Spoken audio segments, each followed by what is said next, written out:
Hey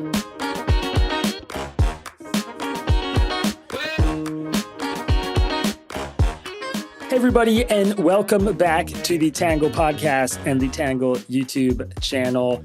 Today, we have a fascinating debate about bail reform and some of the changes that are happening right now in this space. And we've brought on two people who have some pretty strong fundamental disagreements about this issue, as you'll see. One of our guests is Ken Good. Ken is a bail attorney and a board member of the Professional Bondsmen of Texas. He has argued cases involving reforms to the cash bail system before the Supreme Court of Texas and the Texas Court of Criminal Appeals and written extensively on the topic. He received his law degree from Texas Tech School of Law. And we're also being joined by Kiah Duggins. Kiah is an attorney at the Civil Rights Corp and litigates against unconstitutional policing and money bail practices nationwide. Before joining CRC, she worked with the ACLU of Northern California to challenge instances of police misconduct and address other issues in the criminal legal system. She received her law degree from Harvard Law School.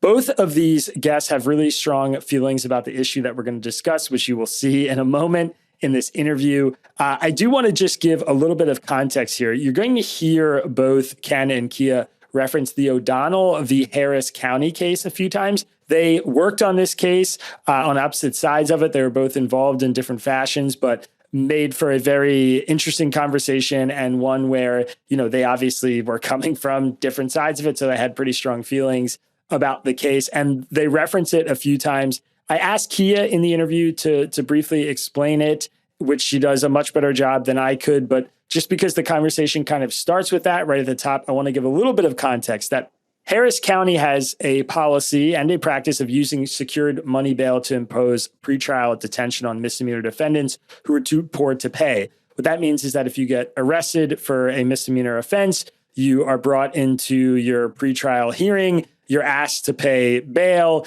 If you can't afford bail, they detain you, they put you in prison. So that process has been challenged and that case went to court. There was a settlement. You'll hear a little bit about that. They both reference it. They reference the constitutional issues at play and why the case, was tried the wrong way or the right way and a lot of the challenges that have been spawned out of it. But it is one of the cases that is, the most consequential to the cash bail reform issue. So I just want to give you a heads up. You're both going to hear them talk about it a little bit. We get into some of the nitty gritty legal stuff. And we also talk more broadly about cash bail reform and some of the processes around it. They also both made arguments about the evidence that they have to support their position. So I followed up with each of them to just get some citations, get some studies, anything they wanted to send me to sort of buttress their position. So if you're curious to learn more about that, you can find some of those links that were passed along in the episode description on our YouTube channel or on our podcast. I hope you guys enjoy. It was a really fascinating conversation for me, tense at times. That's natural. I thought Kiah and Ken both did a very good job of addressing each other civilly and, with some grace and some attempted understanding. And maybe we didn't make a ton of, ground on finding some common agreement. But for me, it was a fascinating conversation. And I think for you, it'll help you make a decision about how you feel about this issue. So without further ado, here's the interview. Well, Kiah, Ken, thank you both so much for being here. I really appreciate it. Before we jump in, I think just for our audience, it would be awesome to hear a little bit about how you each came to study and work on the issue of bail reform. Ken, maybe we can start with you. If you could tell us a little bit about your background. Sure. Well, thank you very much for having me here. I mean, this is an issue that has really taken away a lot of time and where I've really educated myself. But I would say in law school, I excelled in doing national teams. I was on a team that did the best brief in the nation. So I've always had an appellate background type of experience. I was a 4-year attorney when I argued my first case at the Supreme Court of Texas. And so no matter what I've done, I've kind of kept my appellate work going. I've argued the two most important cases in Texas on the bail side of the world and won both of them. And so then I started finding this issue. I was asked to go to a hearing in the O'Donnell case, which is probably one of the first cases, one we may talk about today. And I came out of that hearing going, oh my God, this case is going south, and I don't believe that it's going in the proper direction under the law. And so I said, we are going to have to become experts on these issues. So I became educating myself on these issues from my background as appellate attorney. Started writing articles about these issues, and then we started our own podcast. And so I've had guests from some of the cases that have gone through the system. And so I have diligently worked to try to become a resource for these types of issues when they arise across the country. Love it. And Kiah, what about you? How did you come to work on bail reform issues? Yes. Hi. Thank you for having me here. So, like you said, my name is Kiah Duggins, and I am originally from Wichita, Kansas. And I went to Wichita Public Schools from kindergarten through college. And then I eventually went to and graduated from Harvard Law School. And now I work at an organization called Civil Rights Corp, where I litigate cases against police abuse and pretrial detention nationwide. And what brought me to this work is very personal. I'm a descendant of enslaved people who have been exploited economically and physically by our criminal legal system for hundreds of years. And to put a finer point on it, on the day that I took the LSAT exam, which is required to get into law school, my uncle was detained pretrial, was killed on the same day that I was there to take my LSAT. So my family has been very personally affected by pretrial detention and by the harms of the criminal legal system. And I went to law school to help remedy some of those harms and make sure that other people don't experience it. And Civil Rights Corp is actually the organization that filed the O'Donnell lawsuit that Ken just mentioned. And the goal of that lawsuit was to make sure that people who are charged with misdemeanors, but who are legally innocent, do not sit in cages pretrial simply because they cannot afford bail. And we actually were able to win that case. And studies since the O'Donnell decision came down have shown that crime has actually gone down in Harris County since the O'Donnell decision happened. So that's what brought me here, and I'm really excited to be here today. Thank you, Kiah. That's a great segue to my first question. I mean, there's so many different angles, I think, and pros and cons about how to address bail reform. You know, what kind of issues you're weighing when you make policies around bail reform. And I'm definitely going to give both of you a chance to share how you frame it in your own minds. But obviously, oftentimes the issue comes back to crime. And Ken, I know that one of your core arguments is that you feel like there's evidence that, you know, a lot of the bail reform policies that we've seen in the United States have led to a rise in crime. So I want to start there. Maybe if you could specify what kinds of crime you're saying have been driven by bail reform, and then maybe what kind of bail reform specifically we're talking about when you make that argument. Sure. I think I'm going to, I've thought about that question recently, and I was thinking, when I started discussing these issues, it was from the O'Donnell case. And I want to express a little bit about that in a minute, but let's focus on the question. And that was all about misdemeanors. So I would say if you looked at the body of stuff that I've written, you would say that Ken would focus on misdemeanors as the source of the problem. But I don't believe that's true. I would say anytime you have reforms that take away accountability for whatever crime, that you are going to have a rise in crime. I did a podcast recently with the sheriff from Coleman County in Alabama, which is the Schultz versus Alabama case. And they had an injunction in place that they lived under for 4 or 5 years until it was reversed. But that was on felonies and misdemeanors. And he said all crime went up across the board until that injunction was lifted. And then they got a handle on it because they reintroduced accountability. And so, and then I would just go back and say, as to Kiah's point about O'Donnell, it looks like we're just going to have a fundamental disagreement on O'Donnell about whether it was won or whether it's even been successful, because I don't know how many times a judge can be reversed in a case. O'Donnell, it wasn't one time, it wasn't 2 times, it was probably 5 or 6 times. And the Fifth Circuit, in the most recent analysis of O'Donnell, said it should have never been filed in federal court. And so to say that that was a success, And you can't even argue that it's continuing to be a success. I mean, that's at the very least disputed. You've got the monitor saying it's okay. But even after I pointed out some issues on failure to appear rates, they've even backtracked and said you really can't determine the failure to appear rates from O'Donnell. And then you've got the DA issuing a report saying, no, the failure to appear rate's much worse, recidivism's much worse. And then the police officers unions issuing a report saying it's at least 75%. There's a Harris County Court Watch saying it's on average 80% for the last 2 years. And so it looks like we're just going to have a fundamental dispute about whether even O'Donnell is successful, because if we can't acknowledge that there are different conclusions on that, at the very least, it's hard to have that type of discussion, because we're just going to get stuck on describing jails as cages. We can't ever have public safety. And that I just fundamentally disagree with that. Really quick, Kiah, I want to give you a chance to respond to that. But first, maybe if you could just give the outline of the O'Donnell case. I mean, I have some familiarity with it, but I imagine that a lot of our listeners probably don't. So we'll do a little bit of the Star Wars thing here and work backwards and go back to the beginning really quick. I think that would just be helpful for people who are listening. Yes, of course. So an overview of what the O'Donnell case was about. So this is a case in Harris County, Texas. Harris County is the county that Houston, Texas is located in. And it has, I believe Harris County is the third largest county in the United States, but feel free to correct me if I'm wrong on that. But it's a relatively large county.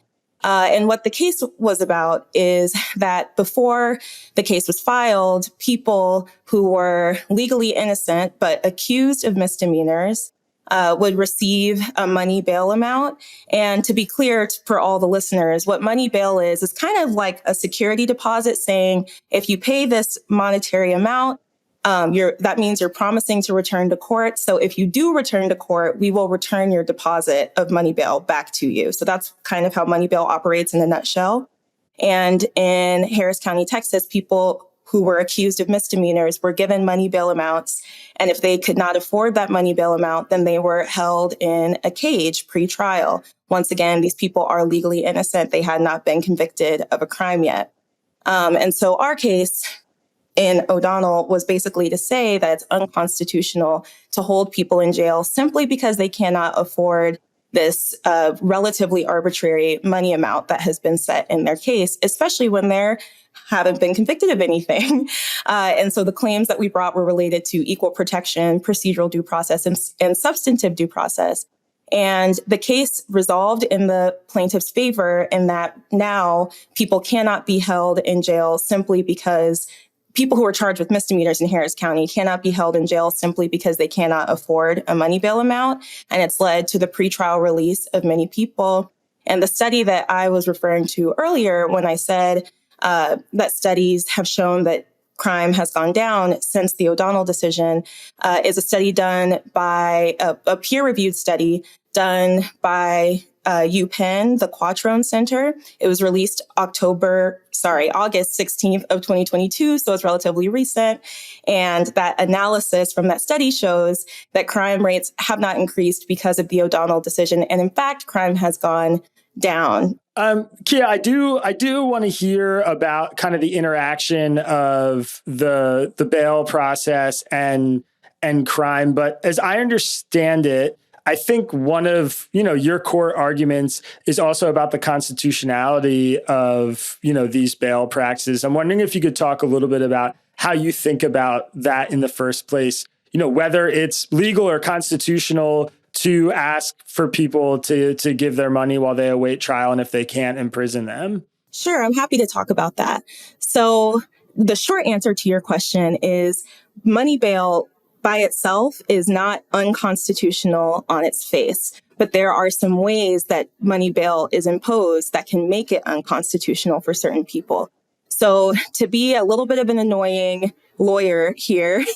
The original purpose of money bail, or of bail in general, was a promise to return to court. So back in the colonial days, that's what bail meant. And money bail is essentially a security deposit saying if you give your money and promise to return to court, when you do return to court, we'll return that money to you. So that's what money bail is. And money bail on its face is not unconstitutional. It's essentially a promise or a security deposit that represents a promise to return to court. The constitutional claims that Civil Rights Corp brings in its class action bail cases are claims related to equal protection, substantive due process, and procedural due process. So equal protection comes up because you might have two people who have the same charges and have the same money bail amount, but one person can afford to pay that money bail amount and they get released, and one person cannot pay that money bail amount because they can't afford it and they get detained. And so that creates an equal protection issue for indigent defendants or defendants who don't have a lot of money, because two people who had the same situation got treated differently. Substantive due process is basically the idea that we all have a fundamental right to pretrial liberty. And so I think the best way to describe this is kind of the general idea that we are all innocent until proven guilty, and none of us should receive punishments until we're proven guilty. And when people are receiving a bail amount, they are pre-trial, which means they have not been convicted of any crimes yet. So that's substantive due process.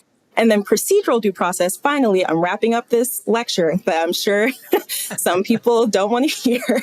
But finally, with procedural due process, that's the argument that there has to be procedures in place to ensure that people's constitutional rights are protected. So some of those procedures include having an attorney representing you at your bail hearing, or being able to present evidence about why you are not a flight risk or not a safety risk, and being able to confront the evidence from the government and cross-examine the evidence from the government to say, to challenge it and say that you do not need to be detained pre-trial as a legally innocent person. So those are the three legal claims that we bring against bail systems when they start detaining people simply because they cannot afford their money bail and for no other reason.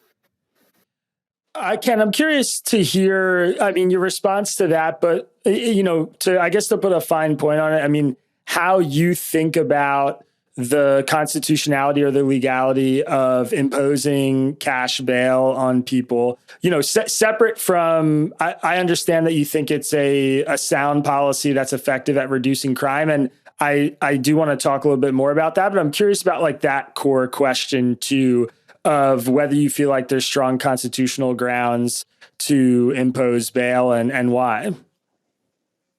Well, I do agree with what Kiah has said about the three issues that generally are raised in this type of litigation. And I will even point out, I think at the time that the O'Donnell case was first filed, these issues had not been settled. And, there was some question about what the result would be. But I would say on your question, the constitutionality, the Constitution sets the floor. Here's what everybody must have from a constitutional basis. And above that floor, then the states, the communities, they can do what they want. And I think where I come from a different perspective is I think that sometimes Kiah and the Civil Rights Corp is arguing that the floor is much higher than the floor. The arguments that they've been making since O'Donnell have been reversed, I think, essentially at every Court of Appeals now. The 11th Circuit has ruled bail is substantively constitutional. The 5th Circuit has ruled that bail is substantively constitutional. And so the floor is, like she has acknowledged, bail is constitutional. So it can't go away just because it exists. And I think on the procedural due process, I think the great example of what that argument is would be the O'Donnell case itself. O'Donnell used bail schedules. So your bail was set pursuant to a schedule. And where the problem was that a person who was poor had no opportunity to say, hey, I can't afford that. I need to have that amount lowered.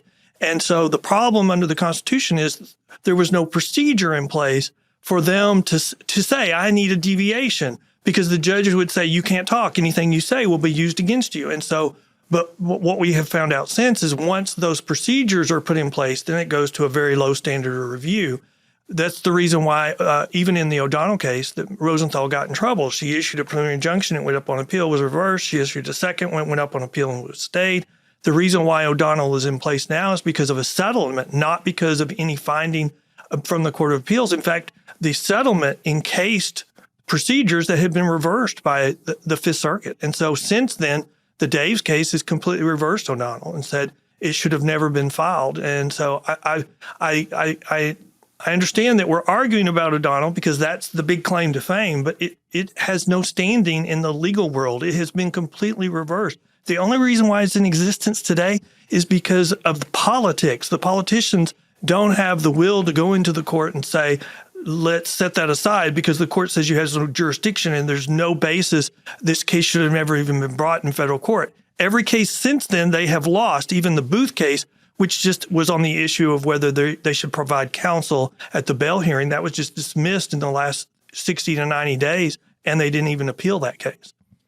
A quick follow-up to that. I'm just curious. I mean, do you find, at least in your work that you do or in some of these counties, you talked about like some of the sheriffs and the law enforcement you talk to, that cash bail is an effective way to actually get people to show up for court? I mean, the way Kiah explained it is sort of this like deposit that you put in, you're supposed to get your money back when you show up. The people who can't do that end up going to jail. Obviously, once you're detained, those people are showing up for court. But do we have evidence that, requiring that cash as a means to get people to return is actually necessary, or that most people will come back and show up for their court date, even if there isn't a cash bail requirement? Yes, I think that there are. But I will, I'll even say that there are some alternatives that get close to the private surety system, but those systems like the DC system are so expensive. I've done a podcast with a former attorney general from DC, and he said if they had to vote on it again today, it would never pass because it's so expensive. So, but I will say the private surety bail system has the lowest failure to appear rate of any system in place. Anything else is at least double that, or even worse. I mean, I think we would agree that if Harris County, we can disagree with whether it's right or not, but if we should be able to agree that if there's an 80% on average failure to appear rate for all misdemeanors in Harris County over 2 years, that's not good, because criminal cases, you can't get a case resolved if they don't come to court. You have to put the case on hold until they return. So, and also, I think we don't give the private industry credit for the special sauce that they have that makes them so successful. I mean, nobody likes the private industry bail system. If they could get rid of it, it would. It's been around for 200 years for a reason. And it does one thing and does it very well. And it's a personal relationship industry. It gets relationships with defendants. And if defendants can't go to court, and we know it, we go get them because we have an incentive and we take them to court. We do things that the public sector could never do. And then we have this one thing that the public sector doesn't have, and that is when there's a failure to appear, the private industry has an incentive to get that person back and get their case back on track. And they have time limits on that in Texas. And so that gets the case back on point quickly and gets cases resolved more quickly that no other system has. If it's just a simple release, which is what I would call no bail, zero bail, anything or a personal bond, then that's just a warrant that goes down to the warrants department. And usually that means they have to commit another crime. And then the bail industry gets the family involved. And you know what? The family involvement is the biggest impact on getting people to turn around and become productive citizens. By removing the private industry, we're taking away family involvement. Kiah, I'm curious how you think about that question of the effectiveness of bail in the context of, getting people to appear in court, whether it's a good incentive, whether it's a functional incentive. How would you respond to some of that? Yeah, so some of the statistics, Ken, that you cited, I would love to see the sources for those, but we can get into that another time. But the short answer to your question is that there are many effective ways to get people to court, such as providing transportation to court or giving court date reminders. And examples from other jurisdictions like Washington, D.C., like different places in New Jersey, have shown, and also in O'Donnell in Harris County, Texas, have shown that putting measures in place to just remind people of their court date or bring them to court if they don't have transportation to court are just as effective at getting people to court as putting them in a cage. And actually, putting people in cages pretrial as a way to get them into court. Ken mentioned the fiscal responsibility side of this, how expensive these kinds of things can be. And what is really expensive here is putting people in jail. If you're holding somebody in jail for weeks, months, maybe even a year, that costs the county a lot more money than simply reminding the person of when their court date is or giving them a ride to court. Common sense shows us that that's much cheaper to just remind people of their court date than to hold them in jail for an extended period of time. Also, there are constitutional issues with holding people in jail for an extended period of time. But as for the effectiveness, there are several peer-reviewed studies showing that holding people in jail, especially for a week or more, actually has a criminogenic effect and increases the likelihood that the person will return to jail sometime in the future, mostly because when you hold somebody in a jail pretrial, you're destabilizing their entire life. They might lose their job because they're not showing up for work. They might lose their housing because they're not paying their rent because they're in a cage. They might lose their children because they're not taking care of their children because they're in a cage. So once they get out of that cage, even if they're found innocent, their whole life has fallen apart.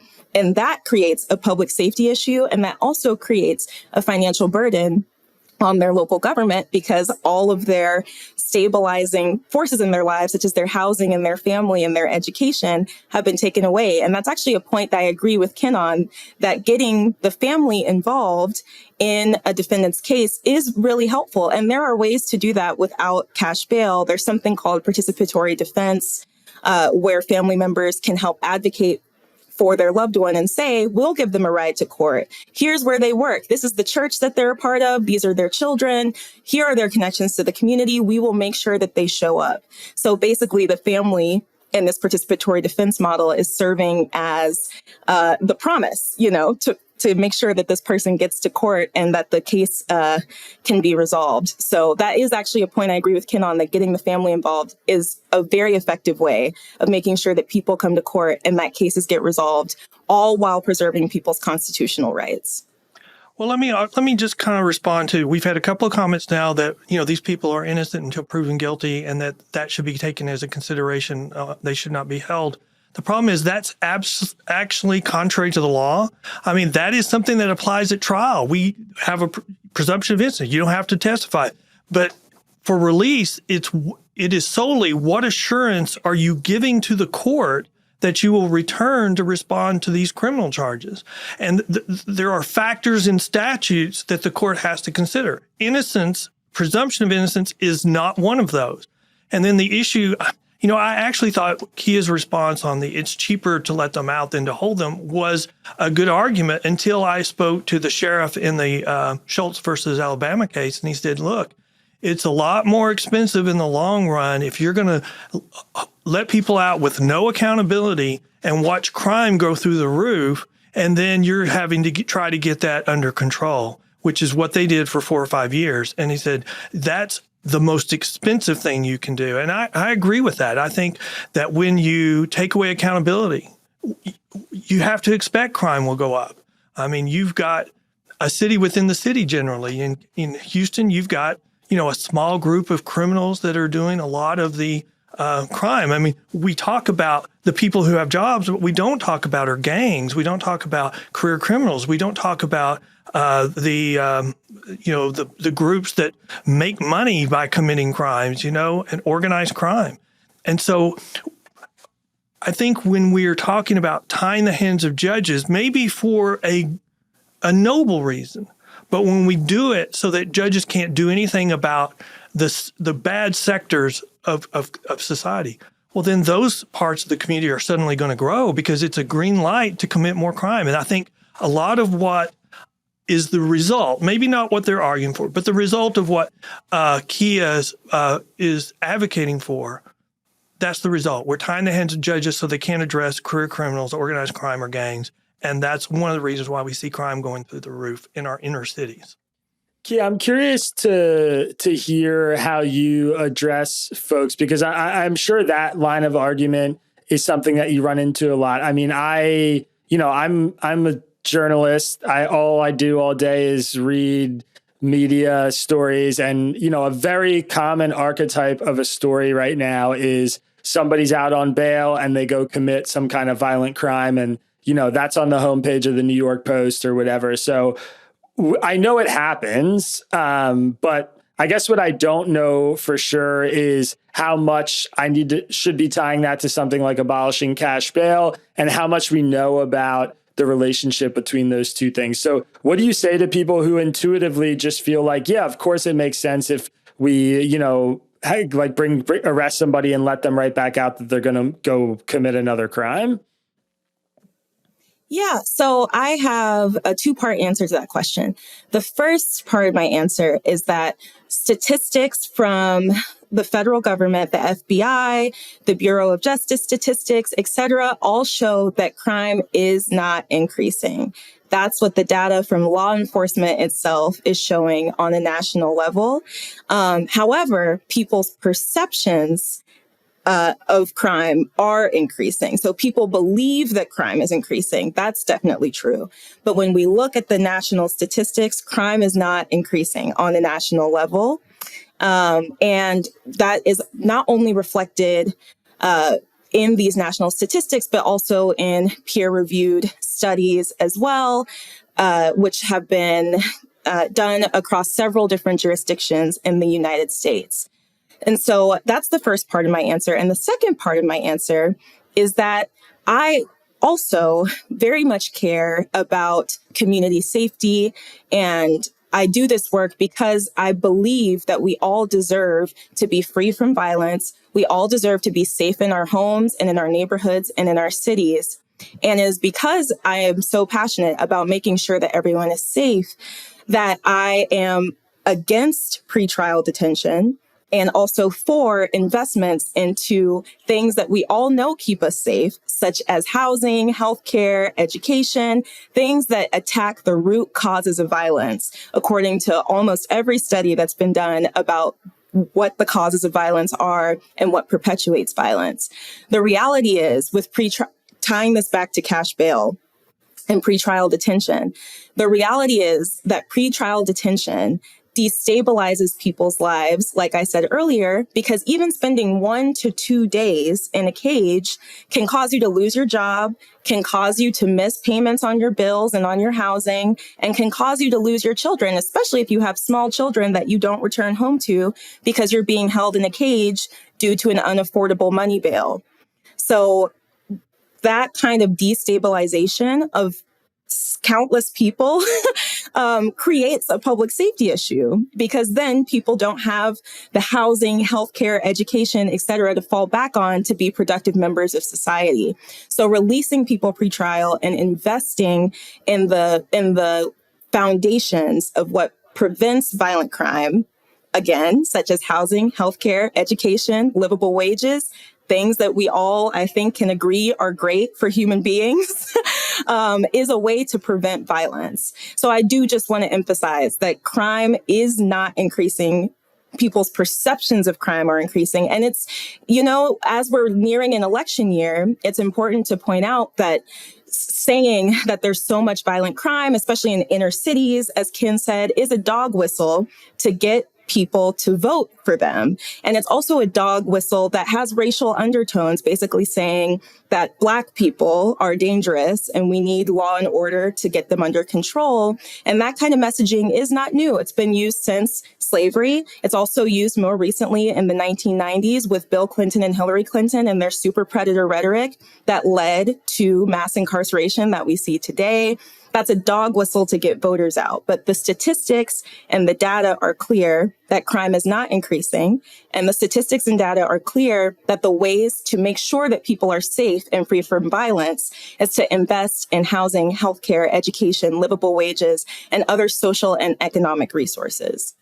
Kiah, really quick, I just want to follow up on that briefly. Obviously, or I'm assuming that the argument that you're making is that we're seeing crime come down while we're seeing bail reform or cash bail being, proliferated, basically. Because obviously, if cash bail is increasing and crime are going down, that would kind of undermine the argument you're making. Yes, so I can point to some specific examples here because that's exactly right.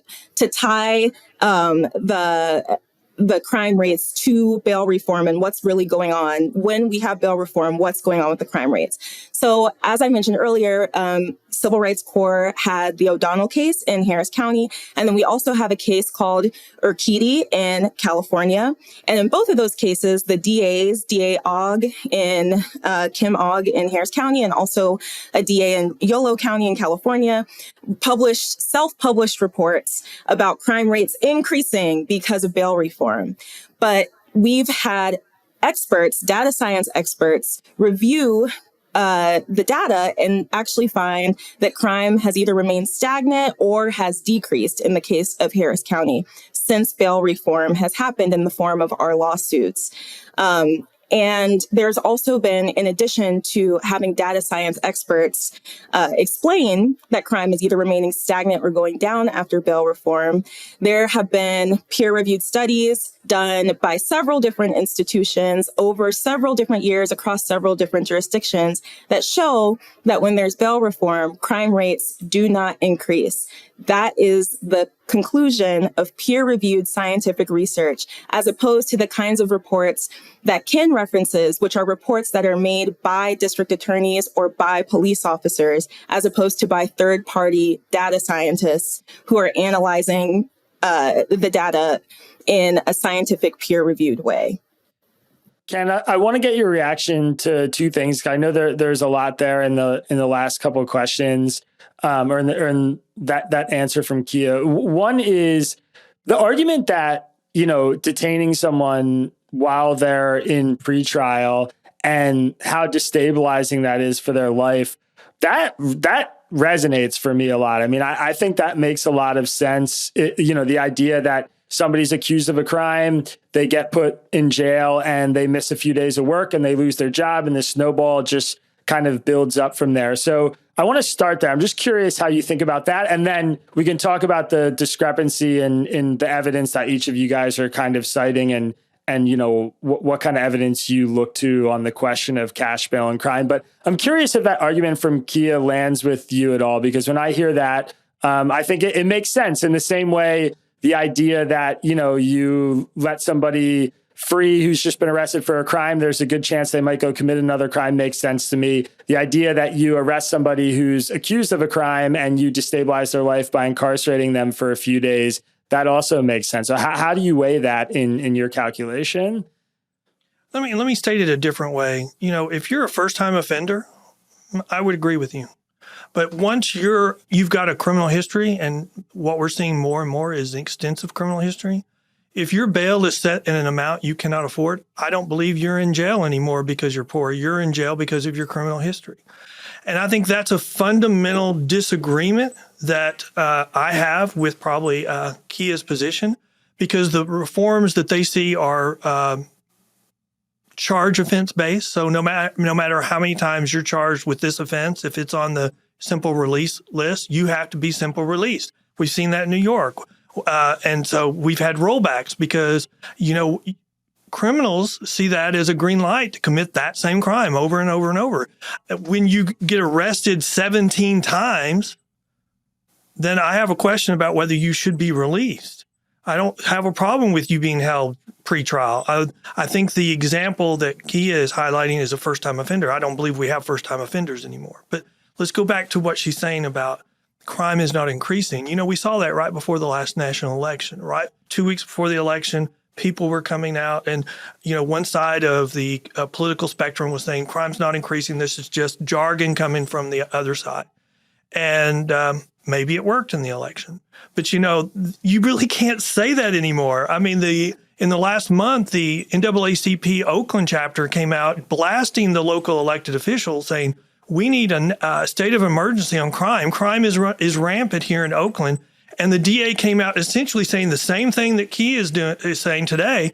And the regional NAACP came out and said, you're wrong. The local NAACP chapter is correct, and that crime is increasing, and we need a state of emergency on crime.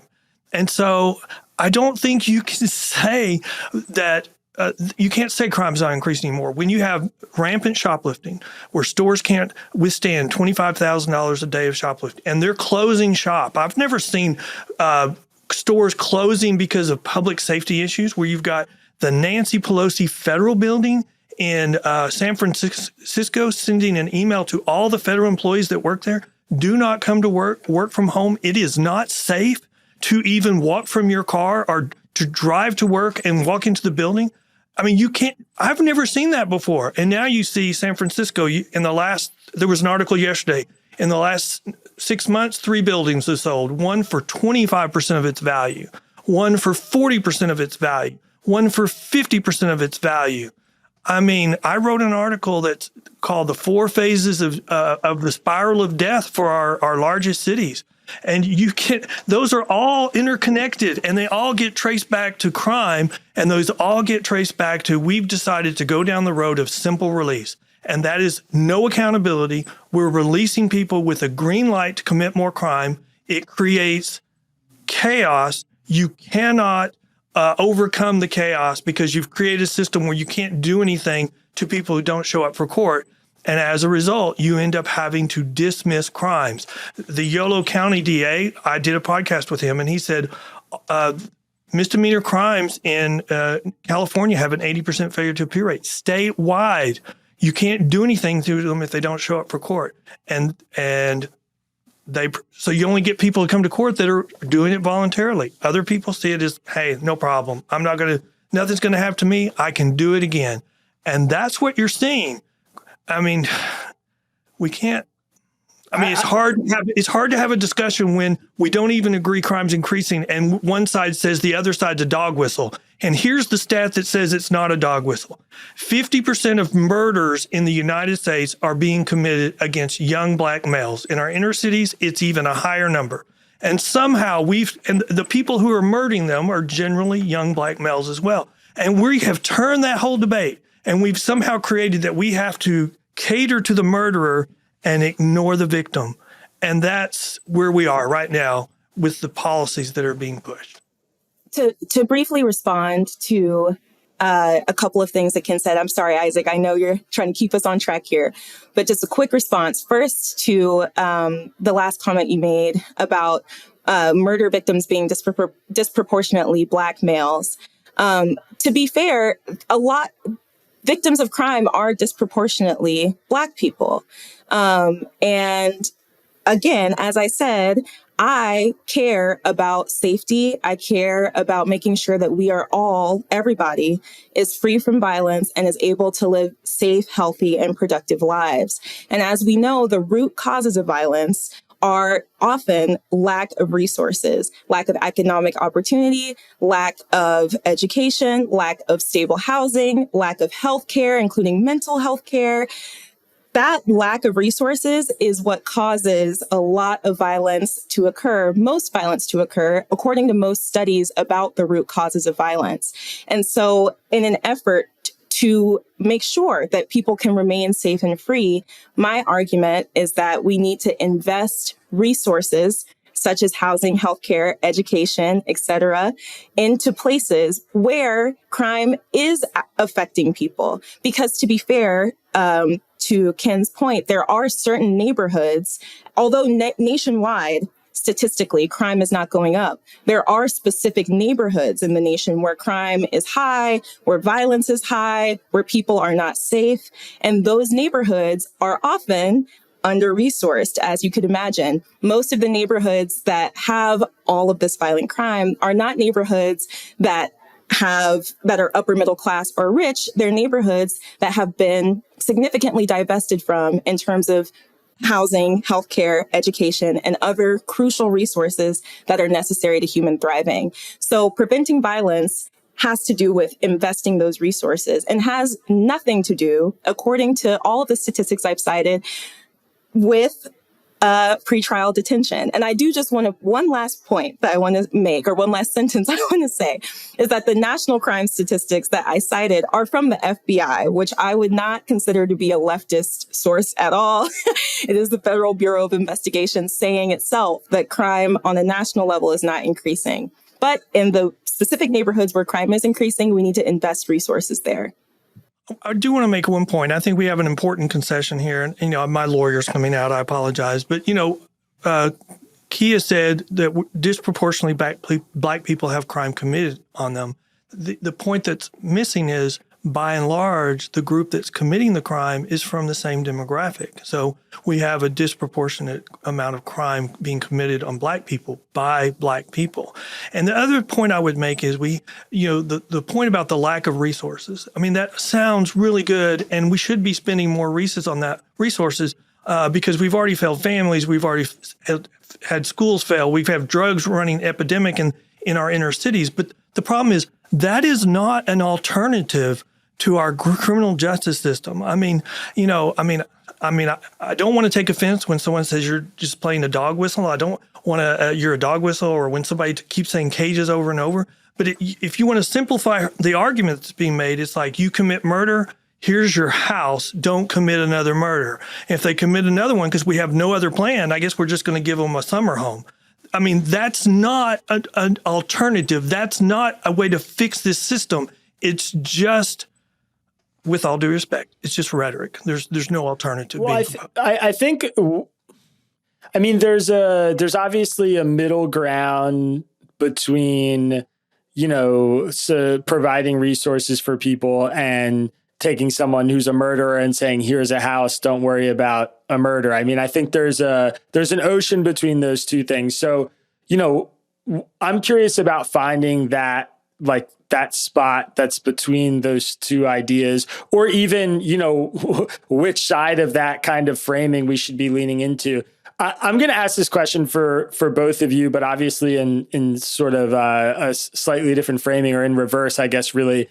Kiah, I want to start with you. I mean, tell me about a situation where maybe you feel like pretrial detention is warranted, or does that situation exist? I mean, Ken is, pointing to what I imagine are often outlier examples. Maybe they're more common than I think, but maybe an example where someone's been arrested 17 times and released 17 times. That person comes back into a courtroom. They've gotten arrested for the same crime. Do you think that person should be held for pretrial detention? I mean, how do you think about those instances where, maybe it seems more obvious, like the community safety is really at risk by letting this person go? I'm going to go back into my annoying law professor mode and reference procedural due process again. So one of the constitutional claims that we bring in our bail cases is procedural due process, which is basically the ability to have a lawyer and the ability to show evidence about why you should not be detained.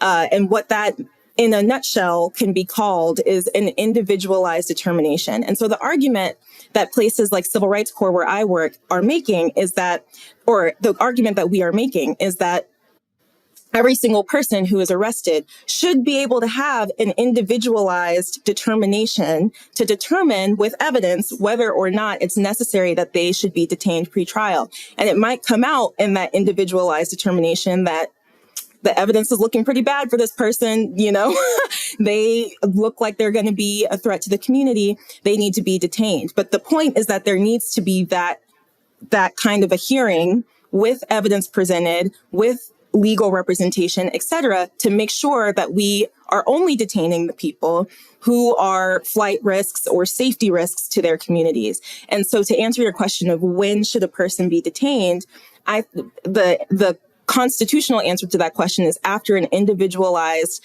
determination through a constitutionally adequate hearing where a person has had the opportunity to present evidence and be represented by counsel and also confront the evidence of the other side. Also, just a quick point about the person who's been arrested for the same thing 17 times. Oftentimes, people are arrested and released 17 times because they can afford to pay their money bail. And so they're getting arrested, they pay their money bail, they get out, they commit a crime, they get arrested, they pay their money bail, they get out, they commit a crime.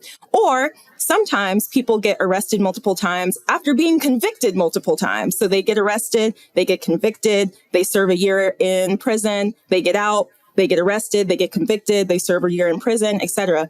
And that to me is damning to our criminal legal system because it's showing that it's not working. If a person is able to pay money bail and get released 17 times, if a person is incarcerated and released 17 times, it's showing you that that incarceration is not reforming the person, is not preventing violence. And so that's, to me, an argument against the effectiveness of incarceration and against the safety value of money bail. And so to answer your question, I believe everyone should have an individualized determination of whether or not there's safety risk, where there's evidence, where there are lawyers, where we can make a determination as opposed to just slapping a money bail amount onto their probable cause affidavit and saying, if you can't pay that, you're going to jail. Ken, I want to put this question to you, I guess, like I said, in reverse, which is, I'm curious if there are situations where you feel like cash bail reform should exist, where you feel like somebody who comes in, is being accused of a crime should not be held for pretrial detention if they can't afford to post bail, should not be in prison if they can't afford to post bail. How do you think about that issue? Well, I've been an attorney for over 30 years and showing the wear from it, I guess. But, in the Texas legislature, where I spend a lot of time during the session on these types of issues, there's always some type of bail reform bill pending. And the ones that are good for the system, we support. SB 6 went through the legislature 2 sessions ago, and it had a lot of strengthening of the criminal justice system and underscoring or strengthening accountability. And I completely supported those measures, and it passed. I mean, the problem I have with what Kiah was just saying is the arguments that she's making have been rejected by the courts. I mean, both the Sanchez versus Alabama case and the Walker versus City of Calhoun case use bail schedules. And, the arguments they're making about those should be overturned and that you should have those things were rejected. The whole point about having an individualized hearing, think about it. We're going to require the DA to have an individualized hearing within 48 hours of arrest for every case. Sometimes they don't want to show their evidence that quickly. And we make it clear and convincing evidence standard so that it's not the judge's determination for setting bail anymore. It's a mini trial. Either the DA meets their burden of proof or they don't. I mean, historically, bail is an abuse of discretion standard, and it's the judge who's responsible for setting bail, not the DA. If we remove it from the judge and we make it all just a pure standard of evidence, which is very high, we make it almost impossible to hold anyone, which is exactly what the goal is, and public safety becomes more at risk. And we're spending almost all of our resources at the very beginning of the criminal case, and we don't have anything left to prosecute the criminal case. I mean, think of it. Like in our big cities, the criminal justice system is a conveyor belt. We average the same number of cases being added to the conveyor belt every day, every week, every month, every year. Anything that we do and everything that Kiah is proposing slows down that conveyor belt. And so to be able to get the same number of cases resolved in the same amount of time, we're going to have to double our courts. That's not going to happen. And so we have to find shortcuts. Well, right now in Harris County, which, we have this big disagreement. Last year, I looked at the misdemeanor courts, which is all O'Donnell is, and I looked for the month of August, their dispositions. 90% of the cases were dismissed. I mean, that's a collapse of the criminal justice system. We're keeping it from a total collapse by dismissing over 90% of the cases. Harris County is not a shining light. It's driving policy in Texas to the opposite direction.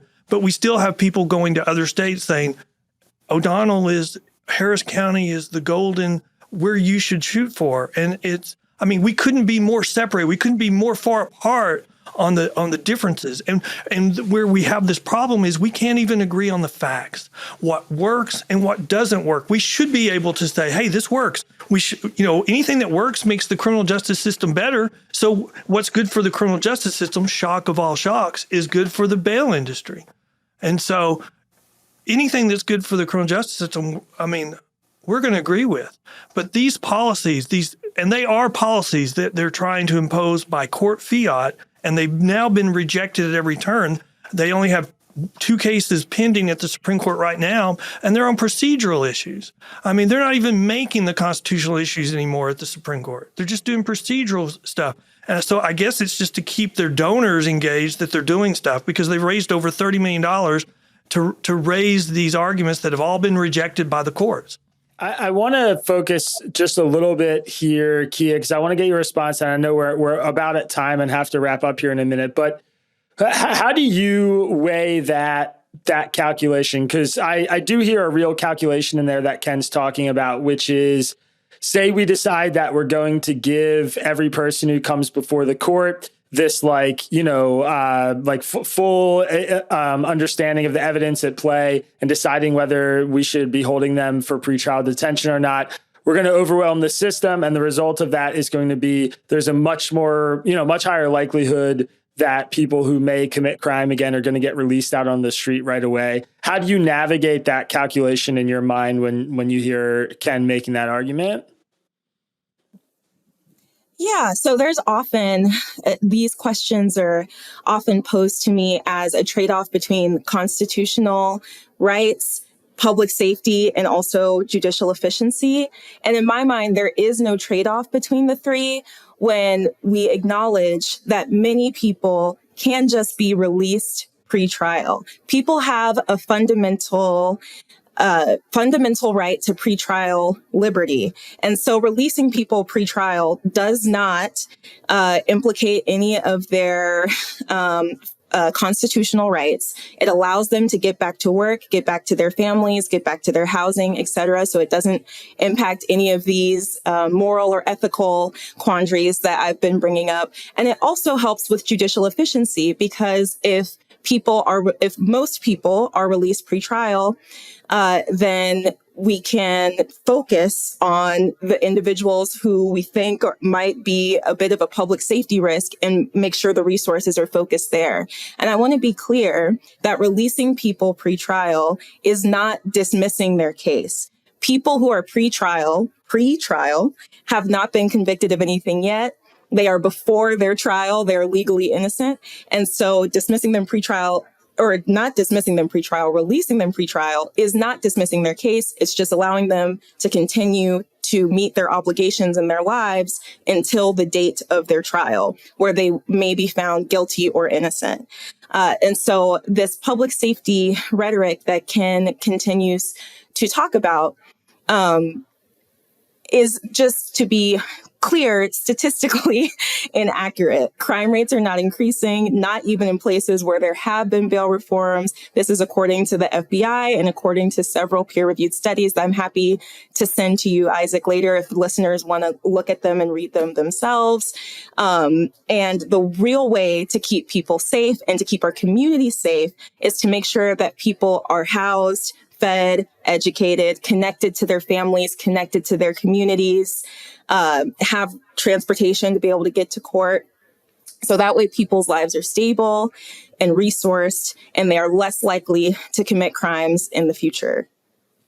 All right. In a lot of ways, we're repeating the same mistakes we made in the 60s. In the 60s, we felt safe. We started being more forgiving. We started releasing more people from jail. We saw crime increase.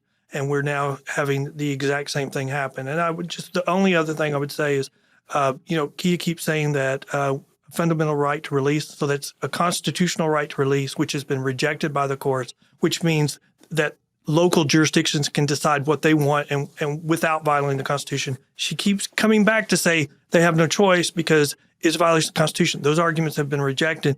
And I know we've heard several times, we have peer-reviewed studies. I'm just going to say, hogwash. That's just political rhetoric. And we shouldn't have political rhetoric. We should be able to agree on these simple things about whether crime is increasing, but we can't. It's just hogwash. I have a dog whistle, and she wants to give a free house to everybody that commits a crime. That's ridiculous. And we haven't had a good debate. Sorry. Well, look, I think that there's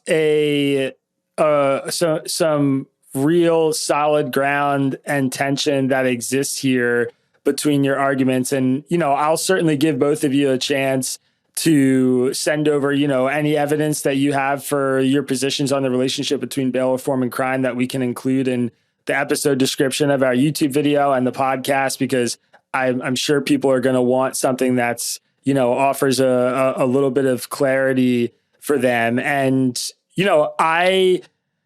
I feel and see the contentiousness on this issue, but I think that, there are real pros and cons that people as citizens have to weigh. And you guys have articulated, your respective sides, and people are going to have to make up their minds on a lot of this stuff that, comes down to what makes the most sense to them when they hear your arguments up against each other. I don't want to frame anybody's perspective here as wholesale hogwash on either end, because I think fundamentally you both have an interest in preserving, the safety of the members of your community that you care deeply about, and you have different ideas about how to get there. But I appreciate you sharing them. We have to wrap up here. I'm going to give you both just really quickly 60 seconds. I'm curious. I know because of the interest we've gotten in this topic, people want to know what's kind of coming down the pike. So Ken, maybe I can start with you. What you're watching in this space over the next few months, next few years, what cases, what issues you're keeping an eye on that you think people need to know about that might change, the legal or political framework of this issue? Well, first, thank you for having me, and Kiah, thank you for having this discussion. I know I get frustrated at times. I don't mind having any argument, or discussion sometimes. But this is a passionate issue for both sides.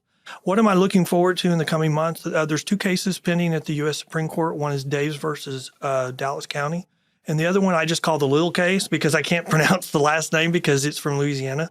Both of these cases are from the Civil Rights Corp. They're on an issue of abstention.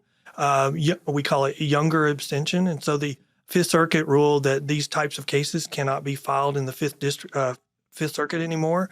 And so I think these cases give the U.S. Supreme Court the opportunity to take that rule and apply it to the nation. And so we could be having this issue addressed on a very large basis. I think the briefs are due on the 23rd of this month and the 25th of the month, and then the court will make a decision on whether to grant the petition for cert. Probably the most, if we were going to make a bet, probably I'd say there's probably 60% chance they just deny cert. But if they grant cert, I don't think it's a good positive thing. I think with the current Supreme Court, it would take it and try to get rid of this litigation nationwide. So that's probably the number one thing on my radar going forward right now. And also, probably what's going on in L.A., they just issued a study that says zero bail is an option, but when you read the study, it says the trade-off is increased crime. So there's a study right there that says the trade-off is increased crime, and we just need to put up with it, and a higher failure to appear rate. So there's a recognition right there. But we're saying, oh, it's an alternative. It is an alternative. You always have alternatives. They're just bad alternatives. Okay, the last thing I would say is the current trajectory is not sustainable. So we will have a course correction, because what's going on in our urban cities, you're seeing our mayors are the first ones that are come out and say, this is not sustainable. We need a state of emergency on crime.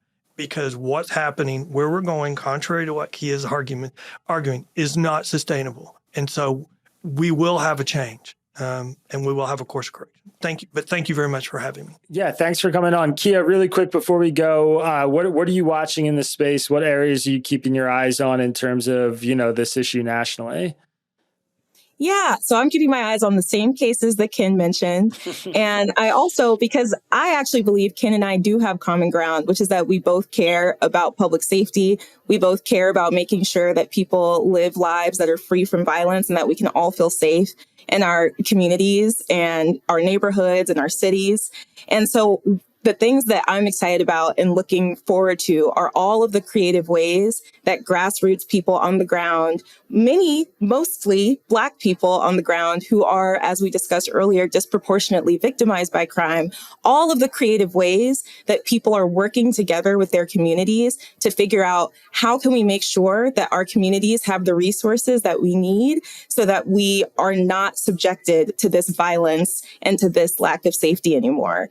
And one of those ideas that community members have come up with and have been practicing for many years is participatory defense. As I mentioned earlier, I'm really excited to see different participatory defense hubs popping up around the nation with people from the communities saying, we want to make sure that our loved ones are safe and free, and we also want to make sure that their constitutional rights are protected. And so how can we do that?